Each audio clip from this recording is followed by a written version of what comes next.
सांगली महापालिकेने आदम कंपनीला कर्मचारी पुरवण्याचा ठेका दिला होता। यामध्ये या कंपनीने बाग कामगार आणि वाहन चालकांकडून पैसे घेऊन भरती केली आहे। तसेच दरमहा या कर्मचाऱ्यांकडून 5,000 रुपये वसुली करत आहेत। अशा या भ्रष्ट ठेकेदाराची चौकशी व्हावी आणि या ठेकेदाराला काळ्या यादीत टाकावे, अन्यथा येत्या 8 दिवसात महापालिकेसमोर तीव्र आंदोलन करू असा इशारा यावेळी मिरज विधानसभा समीर लालवेग यांनी दिला आहे। यावेळी उपजिल्हा प्रमुख उमाकांत कारवेकर, शहर प्रमुख संदीप ताटे, शहर प्रमुख धर्मेंद्र कोळी, उपजिल्हा संघटक समाधान मोहिते, अमर राजपूत, सुनील सावळे, राणीताई कमलाकर, फरियाल सय्यद, मुनीरा शेख उपस्थित होते। कंत्राटी कर्मचारी पुरवण्याचं टेंडर हे कोल्हापूरच्या आदम्स एंटरप्राइजेस या कंपनीला दिले गेलेलं आहे। सदरचं टेंडर देत असताना 9 वर्षाचं दीर्घकाळ त्या ठिकाणी त्यांना दिलेलं आहे।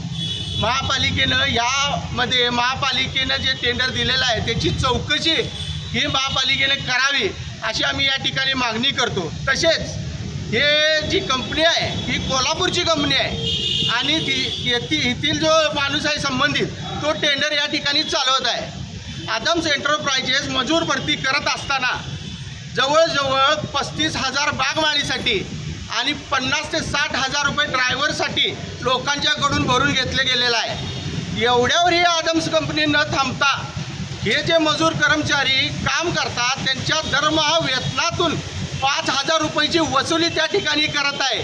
ही वसुली नसून ही खंडणीचा प्रकार आहे असं आम्ही या ठिकाणी मानतो। आमची मागणी या ठिकाणी आहे। आम्ही आयुक्तांना आज भेटायला आलो, निवेदन दिलो।